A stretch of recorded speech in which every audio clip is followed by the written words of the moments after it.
Mirtina potvynio banga nusinešė tūkstančių žmonių ir tik saujelės gyvūnų gyvybės. Žinoma, daugybė pasakojimų apie gyvūnus įspėjusių šeimininkus apie artėjančias gamtos katastrofas. Ji inkštė lyg norėdama man kažką pasakyti. Tikriausiai gyvūnai skaito šeimininkų mintis. Telepatijos gyvūnai nesimoko iš žmonių. Tai šie jos mokosi iš keturkojų. Ar jie yra motinos gamtos sukurti tikrieji aiškiaregiai, ar tik būtybės turinčios labai jautrius esminius instinktus? Norėdami tai sužinoti kartu su tuo tikinčiais ir skeptikais, leisimės į laukinę gamtos karalystę. Pamatysime, kaip papuga reaguoja į telepatijos būdų perduodamas mintis. Susipažinsime su žmonėmis, geriau nei daktaras Doolittle'is bendraujančiais su gyvūnais. Nesu tikras, kad kuri nors gyva būtybė, skaitant ir žmogų, turi aiškiaregiškų sugebėjimų. Jei manote, kad esate vienintelė bendrauti mokanti rūšis, jūsų požiūris labai ribotas. Jei mes tai padarytume, pakeistų viską, ką mes žinome. Dabar mes kalbame apie Nobelio prizą. Ar mokslas gali atskleisti tariamas didelių ir mažų gyvų būtybių pranašiškas galias ir atsakyti į nepaprastai įdomų klausimą, ar egzistuoja aiškiaregiai gyvūnai? Ar tai tiesa? Aiškiaregiai gyvūnai. Tikriausiai vos pradėję bendrauti su gyvūnais, žmonės buvo nustebinti jų ištikimą draugystę ir akivaizdžiu nuovokumu.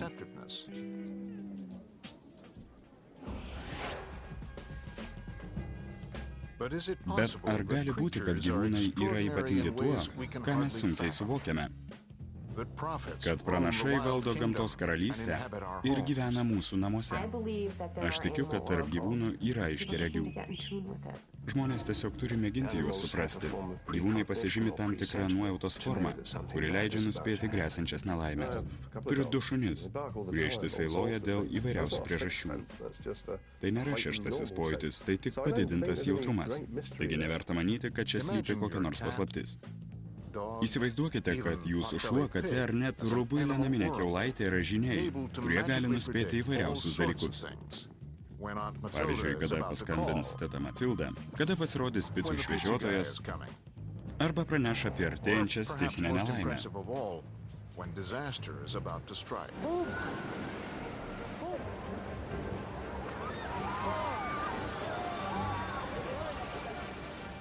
2004 metų gruodį galinga cunamio banga šluote nušlavė pietryčių Azijos krantus. Nelaimė netikėtai užklupo tūkstančių žmonių. Galinga banga nuo kranto į jūrą nuplukdė ramiai krante poilsiavusias šeimas. Atrodė, kad niekam nepavyko išvengti žudikiškos vandens galios išskyrus gyvūnus.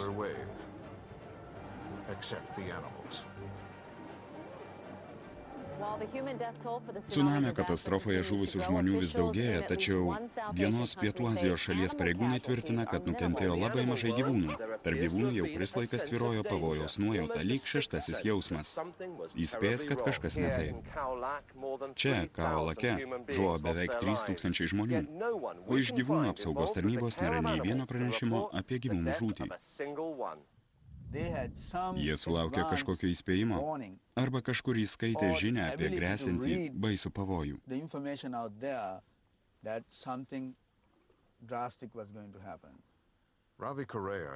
Ravis Korea yra biologas ir Šri Lankos gamtos apsaugos draugijos prezidentas. Katastrofos metu jis buvo kaimo vietovėje. Klausinėjau žmonių, ar jie girdėjo, kad būtų žuvęs nors vienas dramblys. Niekas nebuvo apie tai girdėjęs.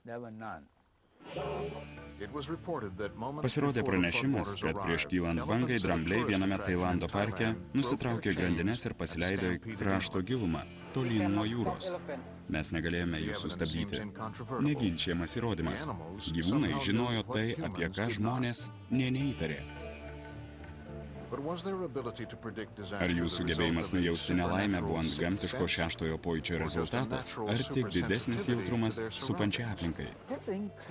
Mano nuomonė, tai didžiulė jutiminės nuovokos pažanga. Kitaip tariant, palyginus su žmonėmis, gyvūnus galima priskirti antžmogių kategorijai. Antgamtinių galių turintys gyvūnai nėra naujiena. Jie minimi beveik visų pasaulyje užfiksuotų katastrofų metu.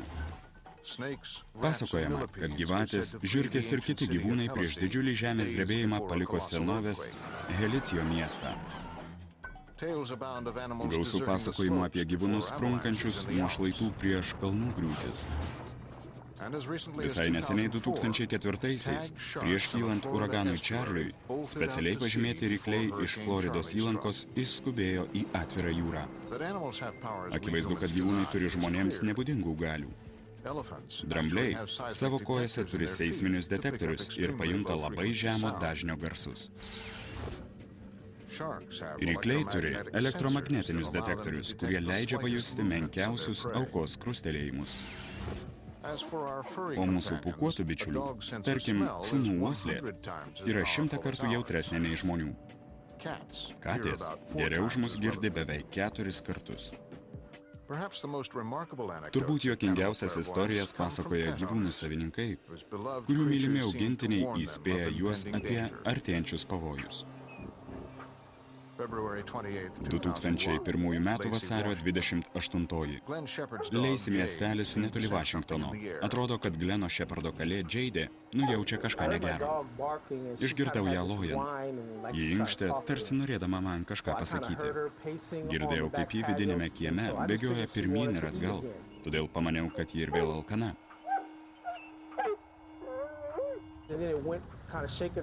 Tuomet namas pradėjo drebėti. Supratau, kad tai žemės drebėjimas. Už 95 km nuo Sietlo Vanessa Mazal pastebėjo keistą jos kačių elgesį. Mano didelis ir storas katinas ponas Miyagis visą laiką ėda, o tuomet beveik 2 ar 3 paras jis nieko negėrė ir neėdė. Jis pasislėpė labai tamsiame drėgname rūsyje. Ta pačią dieną prasidėjo žemės drebėjimas. Netoliese esančioje Vašono saloje panašią patirtį išgyveno Karen Elizen. Visą rytą namuose dirbau kompiuteriu. Scout miegojo antrame aukšte. Išgirdau, kaip jį letenomis atvėrė duris, puolė laiptai žemyn, atsitūpė šalia manęs ir nenorėjo trauktis.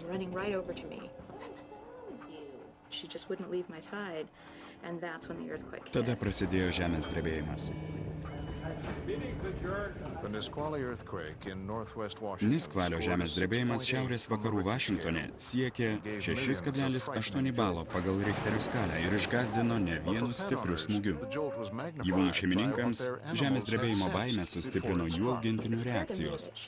Esu visiškai tikra, kad jie pajuto artėjantį žemės drebėjimą.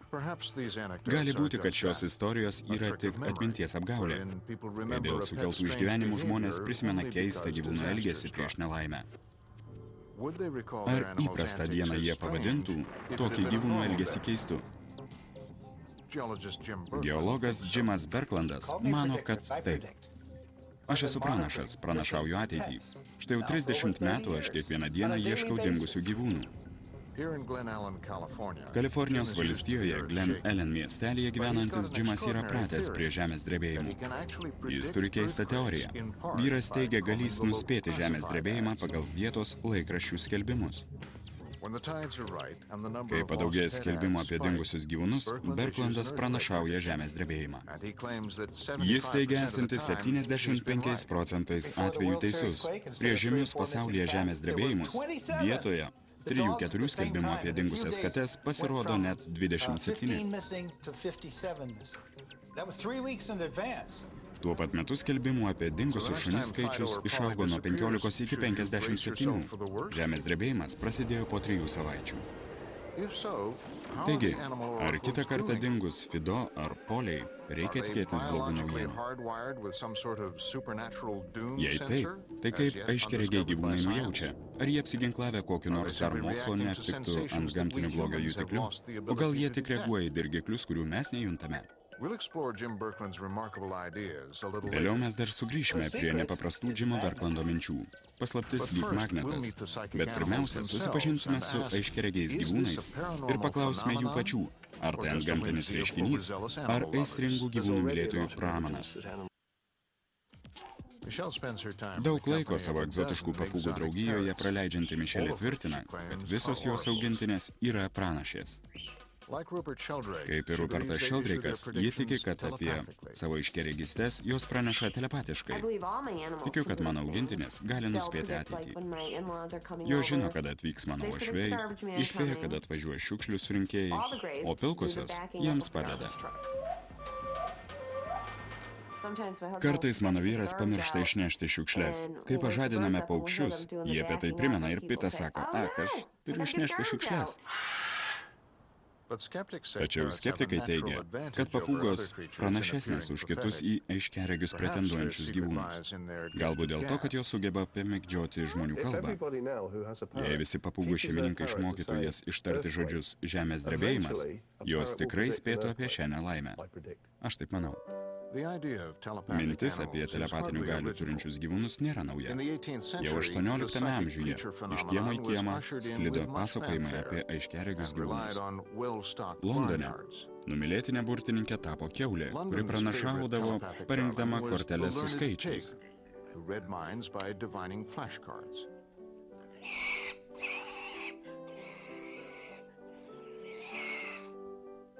Gyvūnų dresuotojai pasinaudojo tinkamą progą ir prisipildė savo kišenes.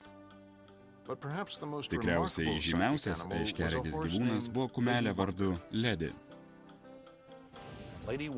Ši kumelė mokėjo purtyti galvą teisingai parinkdama kortelę su raidėmis ir sudėdama žmogaus vardą. Ji turėjo aiškiaregės dovaną. Paraidžiui surinkdama atsakymus į klausimus, ji savo galiomis įtikino minią žmonių.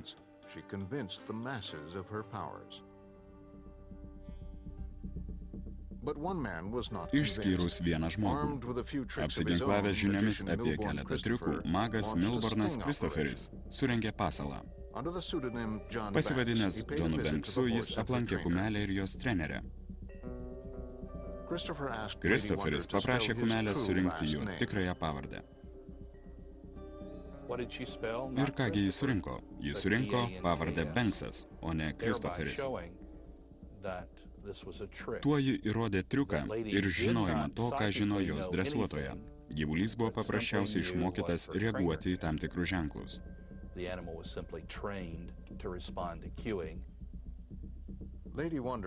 Stebuklingoji kumelė buvo tik vienas iš daugelio gyvūnų, kurių sugebėjimai buvo toli gražu ne antgamtiniai. Tai buvo tik įrodymas to, kaip akylai gyvūnai stebi žmones. Arkliai, katės ir šunys klesti. Tuo metu jų giminaičių gamtoje pastoviai tyko pavojai. Kai kuriems gyvūnams verta būti su žmonėmis, atspėti visus jų veiksmus ir emocijas. Nuo to priklauso gyvūnų išlikimas. Stebuklingoji kumelė neabejotinai reagavo į sąmoningai ar nesąmoningai jai nurodytas teisingas raides. Tačiau negalima paneigti labai artimo kai kurių gyvūnų ir jų šeimininkų ryšio. Mišelė ir nuostabios jos papūgos mūsų akivaizdoje patikrins savo tarpusavio ryšį. Kartu su aiškiaregystės žvaigžde papūga Spalding atliksime eksperimentą. Tuo ateisiu. Tai man patinka. Aš esu asmenybė. Ar Spalding sureaguos į telepatiškai siunčiamas mintis? Vėliau susipažinsime su moterimi, išsklaidžiusią nerimą arklidėse. Ji sako, kad jai reikia didesnio baseino. Kalbant apie gyvūnijos pasaulio genijus, tikrai pirmiausiai į galvą nešauna mintis apie paukščius. Tačiau mokslininkai nustatė, kad papūgų šeimos atstovės yra ne tik plepios, bet ir labai protingos. Tikrieji savo giminės Einšteinai yra pilkosios Afrikos papūgos. Teigiama, kad jų intelektas prilygsta 5 metų vaiko protui. Skanu, ar turi vandens? Pastebėję tokius sugebėjimus, kai kurie papūgų šeimininkai pamano, kad jų plunksnuotosios bičiulės turi telepatinių galių. Biologas Rupertas Sheldrake'as patikrino vienos papūgos sugebėjimus. Įspūdingiausių telepatinių sugebėjimų patikrinimu tapo pilkoji Afrikos papūga Nkisi, kuri su savo šeimininkė gyvena Niujorke. Atrodo, kad papūga žino, ką galvoja jo šeimininkė. Šeldraiko testo metu papūgos šeimininkė galvodavo apie paveikslėlį, o papūga greitai pasakydavo jo pavadinimą. Atlikus tokį eksperimentą paaiškėjo, kad papūga ir šeimininkė tikrai sieja telepatinis ryšys. Jau kitą dieną papūga pabudo, būdama garsi, tačiau jo šlovė turėjo ir tamsiąją pusę. Atakuojamas spaudos, Nkisi pasitraukė iš dėmesio centro, tapdama žiniasklaidos nekenčiančių papūgų pasaulio Hovardu Hughesu. Papūgos šeimininkė atmeta bet kokius pasirodymų pasiūlymus. Todėl mes priversti pakartoti Šeldraiko eksperimentą su kita labai ypatinga papūga Pilkąja Spalding. Mišelė Karas tvirtina, kad ši mergytė išsiskiria iš kitų jos globotinių. Spalding neabejotinai yra grupės Einšteinė. Ji viską žino. Daugiau nei 300 žodžių 5 kalbomis mokantis Spalding yra tikras sparnuočių pasaulio stebuklas. Mišelė teigia, kad paukštis įgarsina ne tik savo, bet ir jos mintis. Tikiu, kad tarp manęs ir Spalding yra telepatinis ryšys, nes man net nepravėrus burnos ji žino, ko man reikia. Jei man skauda galvą, ji paklausė, kas tau atsitiko. Jei aš pasiruošusi, o mano vyras nekreipia į tai dėmesio, Spalding visuomet mane apžiūri ir šūkteli. Tu tikra gražuolė, mamytė. Ačiū tau. Tu gera mergaitė. Kad įtikintume Tony Yueną telepatinėmis papūgos galiomis, vien pagirų Spalding neužtenka. Man niekas niekuomet nėra pateikęs pakankamų telepatijos egzistavimo įrodymų. Ir ne todėl, kad trūktų norinčių tai padaryti. Galinčiam pademonstruoti antgamtiškas galias, Tonis pasiūlė 5000 Anglijos svarų prizą. Iki šiol visi besigiriantys ypatingai sugebėjimais tokio išbandymo vengia.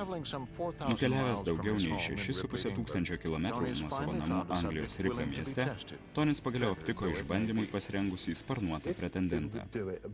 Jei žmonės galėtų tai padaryti ir aiškiai įrodyti, pakeisti visas mūsų žinias apie telepatiją. Dabar mes turime galvoje Nobelio premiją. Sveiki. Labas, Mišelė. Tony, tai Spalding. Labas, Spalding. Sveiki, kaip laikotės? Ačiū labai gerai, o tu? Prašom į vidų. Kokie dalykai verčia jūs manyti, kad Spalding per atstumą skaito jūsų mintis? Kai nori bučinuko, aš pagalvoju. Jei nori, aš tave pabučiuočiau. Ateik pas mane. Man net nereikia to ištarti garsiai. Tuomet jį prisiartina, pasilenkia prie mano veido ir sako, pabučiuok mane. Ji yra labai intuityvi. Nepriklausomas stebėtojas parenka atvaizdus iš Spalding žinomų žodžių, frazių ir garsų repertuaro. Kiekvienas paveikslėlis bus atsitiktinė tvarka pateikiamas Mišeliai, kuri per 2 minutės turės mintimis apie jį pranešti papūgai Spalding. Šeimininkė ir papūga bus garsui nepralaidžiose patalpose. Labai tiksliai nustatyti laikrodžiai leis užfiksuoti Spalding tikslumą laiko atžvilgiu. Jei Spalding ištars žodį, frazę ar garsą Mišeliai, dar apie jį galvojant, tai bus neįtikėtina. Ar jūs pasirengusi? Pradėkite nuo pirmo paveikslėlio. Pirmame paveikslėlyje pavaizduotas ant grindų tysantis šuo. Jei Spalding ištars žodį gulėti, ji pelnys pirmąjį tašką. Tačiau pirmojo mėginimo metu siunčiama žinia papūgos nepasiekia. Stop. Pirmoji dalis baigta. Nežinau, ar ji tai ištarė, tačiau savo mintyse gavau šio žinutę, aš tave myliu, mamytė. Trečioji bandymo dalis. Siunčiama frazė, aš tave myliu. Greičiau, pasirodyk.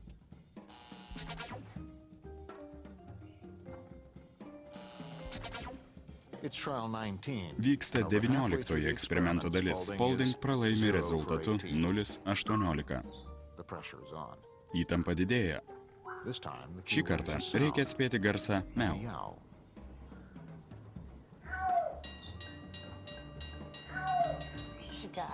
Jie atspėjo.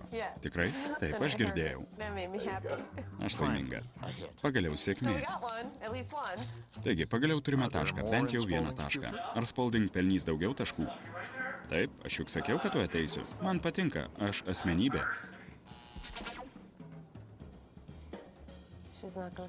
Šito paveikslėlio ji neatspės. Ji nepažįsta šio žmogaus. 26 bandymas. Reikia atspėti bučinio garsą.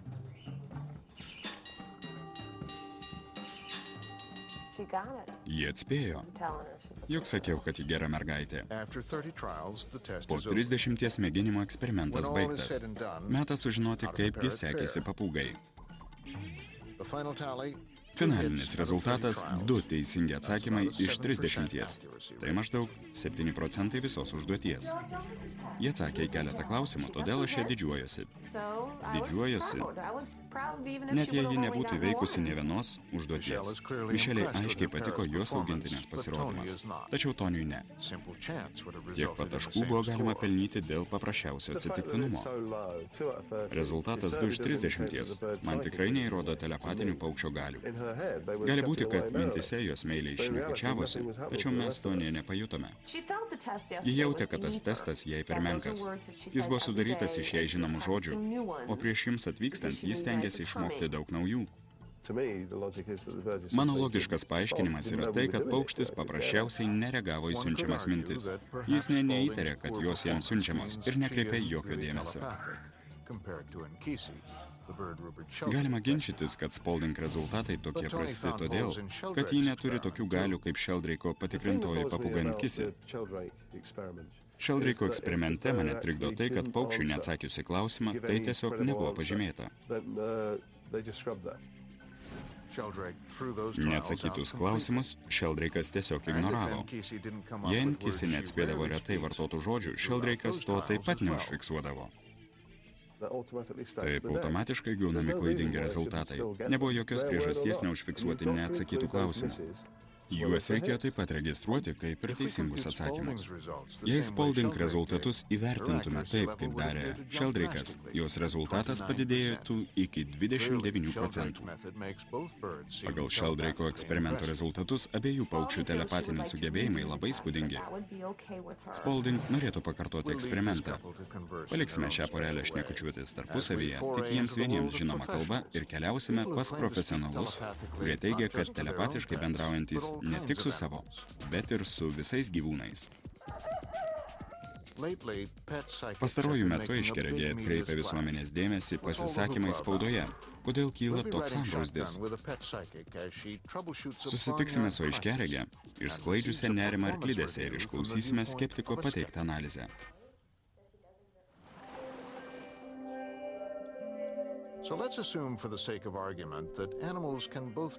Tad diskusijos dėliai sakykime, kad gyvūnai gali nuspėti ateitį ir bendrauti telepatijos būdu.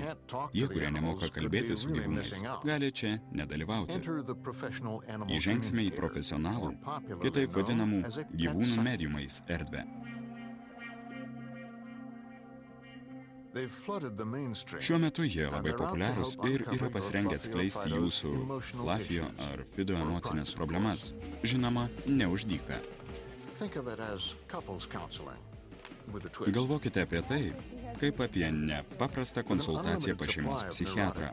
Kadangi nervingų naminių gyvūnų ir nusivylusių jų šeimininkų netrūksta, bendravimas su gyvūnais tampa klestinčiu verslu.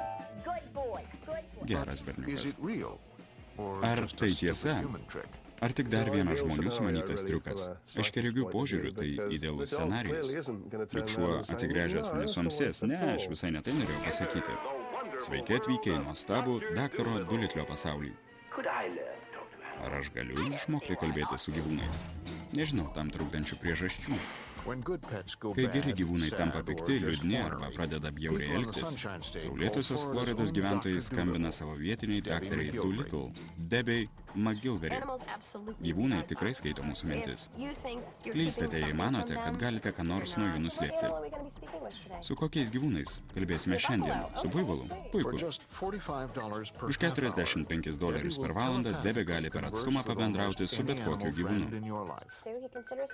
Jis save laiko arkliu, o ne buivalu. Daug žmonių konsultuoju telefonu. Tai darau telepatijos pagalba. Pokalbio su šeimininku metu užsimezga ryšys su jo augintiniu. Skubiais atvejais Debė gyvūnus aplanko ir namuose. Bendravimas su kiekvienu gyvūnu šiek tiek skiriasi. Mane labai liūdina tai, ką jis nori man pasakyti. Ten, kur jis buvo, matau daug tamsos. Žmonės mano, kad aš girdžiu kažkokius stiprius garsus, o iš tiesų viskas daug subtiliau.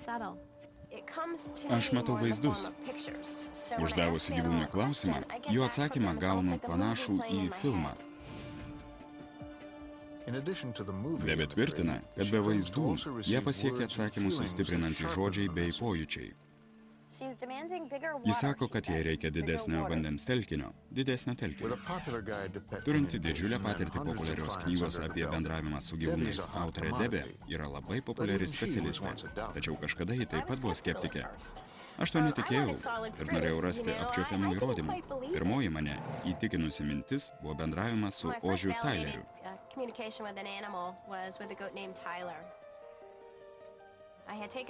Tuo metu lankiau bendravimo su gyvūnais užsiėmimus. Atėjau į tvartą prie ožio aptvaro, o jis pažvelgė į mane ir paklausė, ar nemanai, kad aš gražus? Pasižymėjau tai savo sąsiuvinyje, tačiau vis dar maniau, kad tai mano vaizduotės išdaiga. Po to jis manęs paklausė, kaip tau patinka mano papuošalai? Nustebau, iš kurgi ši mintis?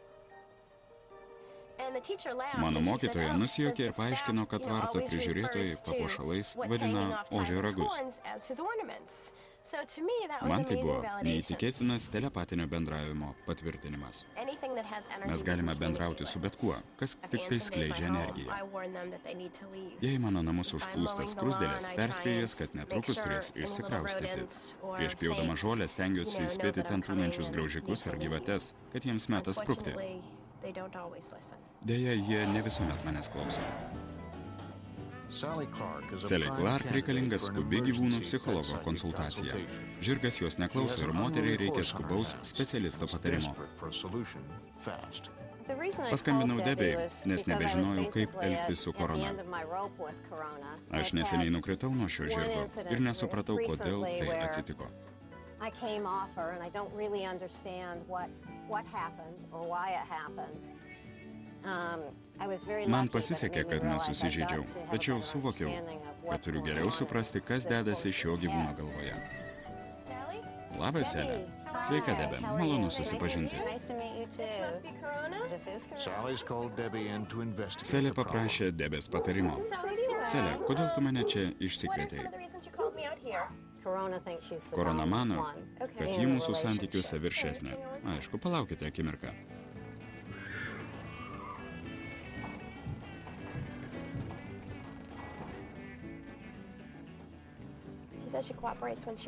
Ji sako, kad esant norų ji paklūsta, bet žino, kad viską gali padaryti savaip. Ji sakosi demonstruojanti savo jėgos pranašumą. Tik nereikia dėl to įsižeisti, reikia pamėginti ją suprasti. Ar aš jai patinku, reikia jos paklausti ir sužinoti jos požiūrį į jūs. Ji sako, kad jūs ją rūpinatės ir kad jai tai patinka. Ji sako mėgstanti, kad kartu leidžiate laiką. Jai svarbu ne tik pasijodinėjimas ir grįžimas į aptvarą. Kiek suprantu, tarp jūsų užsimezgusi graži draugystė. Ar ji patenkinta savo aplinką? Ar ji mano, kad yra gerai šeriama? Palūkėkite.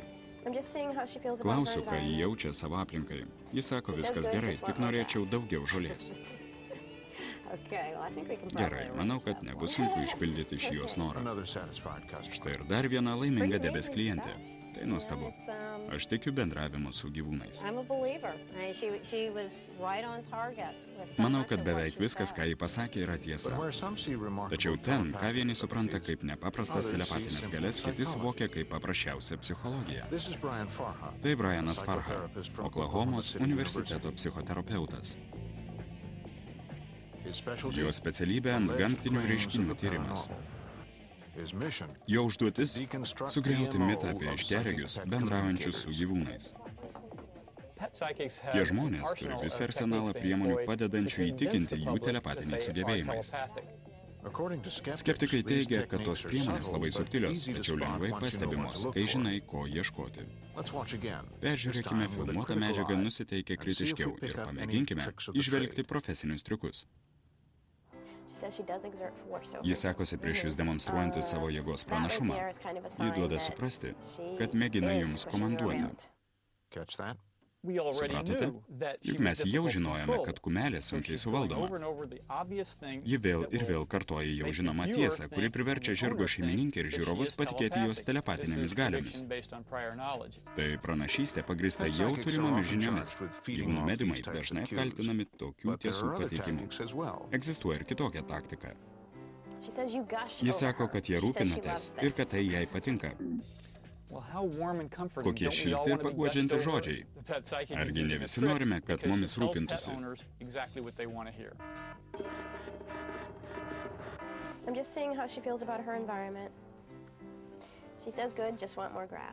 Klausiu, ką ji mano apie savo aplinką. Jis sako, viskas gerai, aš tik norėčiau daugiau žolės. Daugiau žolės tai siaubinga. Kaip akivaizdu pastebėti tai, kas ir taip akivaizdu. Gyvūnų mediumai naudojasi tuo, kad dauguma žmonių yra labai prisirišę prie savo augintinių. Skaitomos ne gyvūno mintis, o jo šeimininko netyčia pateikta informacija. Jis sako, kad mėgsta viską daryti savai. Tai paprasta. Prisiminkite keletą visiems žinomų tiesų apie gyvūnus. Jai patinka būti su kitais arkliais, bet tik ne šėrimo metu. Gerai suplakto šeimininkų pateiktos informacijos nuotrupos virsta telepatinė pranašystė. Ji nemėgsta suvaržymų. Tačiau Debė neabejoja, kad jos darbe jai padeda aukštesnės jėgos. Naminių gyvūnų šeimininkai žino, kad jų globotiniai turi mintis ir jausmus. Tai patvirtinama kasdien. Konsultacijų metu gyvūnai man pasako tai, ko aš jokiais kitais būdais negalėčiau sužinoti. Mokslas moko ieškoti įrodymų ir jais grįsti išvadas. Nemanome, kad nuojautą jausmus ir įspūdžius galima laikyti telepatiją.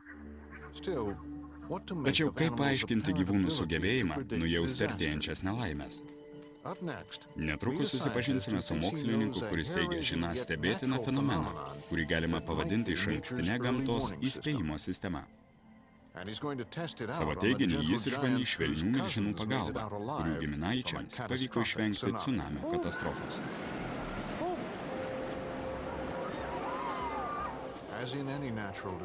Kaip ir po kiekvienos katastrofos, atslūgus 2004 metų cunamiui pasklido gandai apie žmonių išgąstį ir drąsą. Netrukus pasigirdo istorijos apie išsigelbėjusius gyvūnus. Akivaizdu, kad apie milžiniškos bangos artėjimą gyvūnai žinojo iš anksto ir spėjo pasitraukti ją iš kelio. Ar reikia manyti, kad gyvūnai sureagavo į vadinamą šeštąjį pojūtį?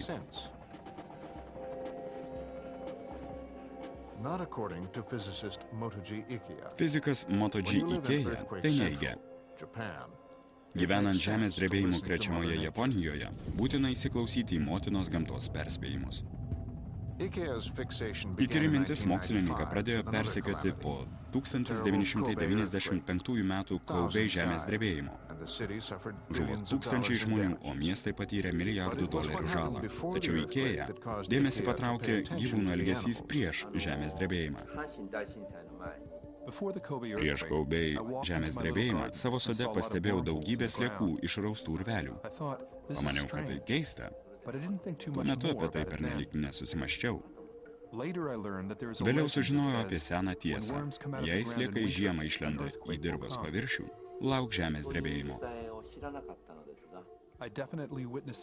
Prie žemės drebėjimą buvau šios tiesos liudininkas. Ikeja uždavė savo jau daugelio kitų iškeltą klausimą. Jei gyvūnai tikrai sužino apie katastrofos pradžią, kaip jiems pavyksta tai padaryti?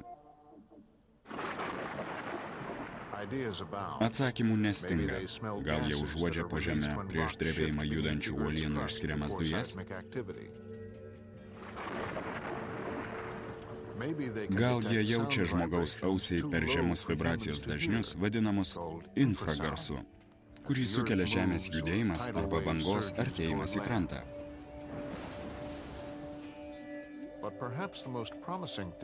Tačiau daugiausiai vilčių teikia ši teorija. Tikriausiai gyvūnai jaučia Žemės elektromagnetinio lauko pokyčius.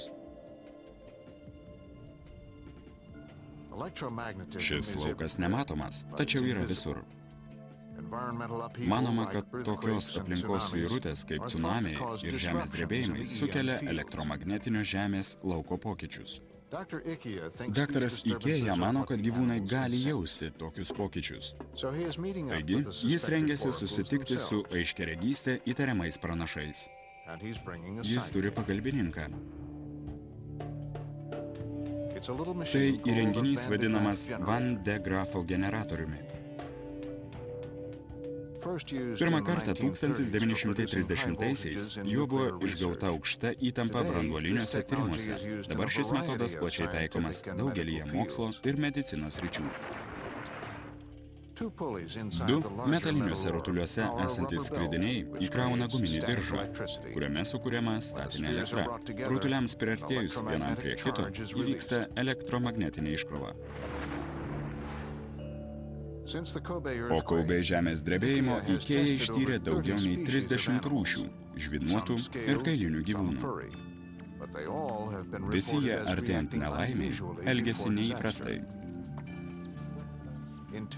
Bandymų metu tyriamos būtybės suirzdavo, sunerimdavo ir net pabėgdavo iš patalpos. Mokslininkui tai buvo įrodymas, kad gyvūnai jaučia elektromagnetinės bangas. Pamatęs tokio gyvūnų elgesio pasikeitimus, patikėjau žiniomis apie jų reakciją prieš nelaimės. Pasijutau įžengęs į nepaprastą Alisos stebuklų šalį.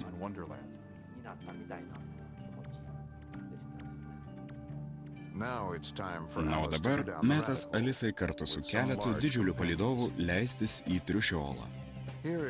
Ičikaros zoologijos sodo dresuotojo Rukos Kanitači nenustebino pasakojimą apie cunamį nujautusius Pietų Azijos dramblius. Jis matė prie žemės drebėjimą keistai besielgiančius savo globotinius. Paprastai mūsų dresuotas dramblys stovi ramiai, kad žmonės galėtų lengvai ant jo užlipti bei nulipti. Ta diena jis neatsistojo prie laiptelių ir nesutrimitavo. Po 5 minučių visi kiti drambliai priklaupė ir apsisuko 180 laipsnių kampu. Pamaniau, kad jie keistai elgėsi ir netrukus pajutau drebant žemę. Ar jie sureagavo į elektromagnetinio lauko pokyčius? Ikėja savo patikimo Van de Graaffo generatoriaus pagalba imasi tirti šį atvejį. Ikėja atliks bandymą iš 3 skirtingų vietų. Kuo arčiau dramblių jis bus, tuo stipriau juos veiks elektromagnetinės bangos. Pirmoji tyrimo vieta. Jį varsto smalsūs kaimynų žvilgsniai. Kol kas viskas ramu. Į mane žiūri štai tos avys. Atrodo ir ta ožka į mane spokso, tačiau drambliams nemotais.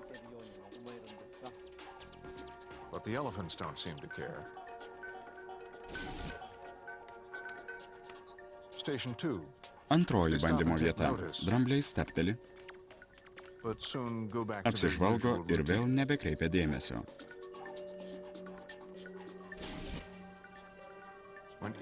Kai Ikėja visiškai priartėja prie dramblių aptvaro, pasak dresuotojo Kanitači, jų elgesys pasikeičia. Pradėjus veikti prietaisui, drambliai atidžiai jį pasižiūrėjo ir atsuko savo ausis. Tuomet jie pradėjo kandžioti aptvarą. O tai nėra įprastas elgesys.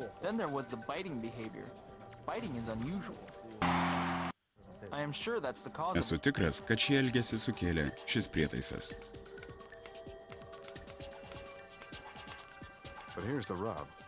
Tačiau kol drambliai neprasižiojo ir nepaliepė jo išjungti, negalime būti tuo tikri. Kaip žinoti, koks elgesys išduoda, kad jie jaučia elektromagnetinės bangas? Jei juos erzina nematomi dalykai, tai gali būti bet kas. Nėra pavyzdžio, pagal kurį galėtume apie tai nuspręsti. Gali būti, kad nerimą jiems sukelia Van de Grafo generatoriaus garsas. Turime išsiaiškinti, kaip gyvūnai jaučia elektromagnetinio lauko pokyčius. Geologas Jimas Berklandas mano tai žinąs. Tai tas pats Berklandas, kuris tvirtina remdamasis laikraščių skelbimais apie pabėgusius gyvūnus, nuspėjęs apie 75% žemės drebėjimų. Gyvūnai turi priemonės su magnetiniu lauku susijusiems aplinkos pokyčiams nustatyti. Tai padaryti jiems padeda šis paprastas mažytis kristalas. Tai labiausiai magnetinė medžiaga Žemėje – magnetitas. Mažyčių magnetito dalelių yra daugybės gyvūnų būtybių, tokių kaip drugeliai ir banginiai smegenyse. Kai kurie mokslininkai tvirtina, kad magnetitas atlieka kompaso funkciją, padėdamas migruojantiems gyvūnams pasinaudoti Žemės magnetiniu lauku. Svarbiausias fenomenas yra prie žemės drebėjimą vykstantys elektromagnetinio lauko pokyčiai. Pasikeitus šiam laukui, gyvūnai jo nebejaučia, todėl pasimeta ir tampa nervingi. Kyla vienas klausimas. Mūsų supantis elektromagnetinis laukas nuolatos kinta. Tad kaip gyvūnai sugeba atskirti tuos pokyčius, kurie įspėja apie nelaimę? Daktaras Michaelas Blampidas yra Jungtinių valstijų geologinių tyrimų tarnybos geologas. Su žemės drebėjimų prognozėmis jis susiduria kasdien ir mano, kad elektromagnetinių bangų teritorijoje gausu spragų. Žemės plute teka daugybė elektros srovių. Po kiekvieno saulės žybsnio gausybė dalelių sujaukia elektromagnetinį lauką. Blyksniai Indijoje užfiksuojami ir Kalifornijoje. Klausimas, kokie tai signalai ir kaip juos išskirti iš kitų. Gali būti, kad kai kurie gyvūnai juos jaučia, tačiau mes dar nesame tuo įsitikinę. Tiesą pasakius, dar niekam nepavyko įrodyti ryšio tarp gyvūnų instinktų ir elektromagnetinio lauko pokyčių. 8-ojo dešimtmečio pabaigoje Amerikos geologinių tyrimų tarnyboje mėginta išsiaiškinti, ar žiurkės anksčiau žmonės nuspėja žemės drebėjimą. Mokslininkai fiksavo graužikų elgesį tikėtinos stichijos vietose, tačiau rezultatai nebuvo įtikinami. Žiurkės galėjo reaguoti į daugybę kintančių veiksnių. Atrodė, kad prieš žemės drebėjimą žiurkės sunerimo. Tačiau tai sutapo ir su oro temperatūros pasikeitimu. Mokslininkai padarė išvadą, kad kiekvieną kartą žiurkių elgesį veikia kažkokie papildomi aplinkos veiksniai. Žemėje vienu metu vyksta tūkstančiai žemės drebėjimų ir tuo metu gyvūnų elgesys yra labai įvairus. Tai nėra įrodymas, kad gyvūnai gali nujausti žemės drebėjimus.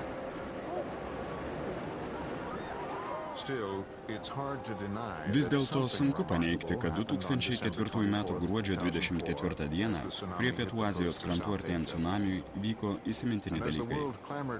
Kai pasaulis reikalavo sukurti apie cunamį Indijos vandenyne įspėjančią sistemą, paaiškėjo, kad kai kurie gyvūnai savyje turi mechanizmą pralenkiantį net sudėtingiausias šiuolaikinės technologijas. Vadinasi, žmonės dar daug ko turi pasimokyti iš gamtos, o ne iš antgamtinio pasaulio. Jei gyvūnas tampa nervingas, tam gali būti priežastis. Sakykime, jie jaučia, ko nejuntame mes, tačiau nebūtinai tai yra antgamtiški dalykai.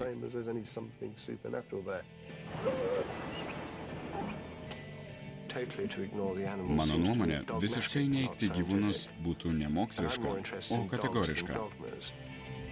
Man įdomesni šunys nei dogmos. Jei manysime, kad esame vienintelės būtybės, turinčios jausmus, emocijas ir galinčios bendrauti mintimis, mūsų gyvenimas bus labai ribotas, vienašalis ir liūdnas.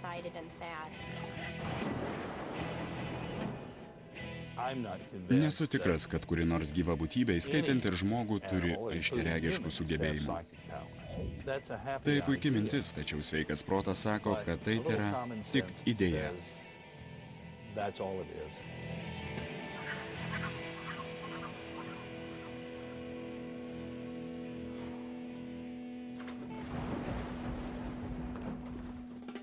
Išvertė Džilda Grubinskaitė, skaitė Jokūbas Vareikis. Garso režisierius Kęstutis Tumėnas, įgarsinta 5 kanalo studijoje.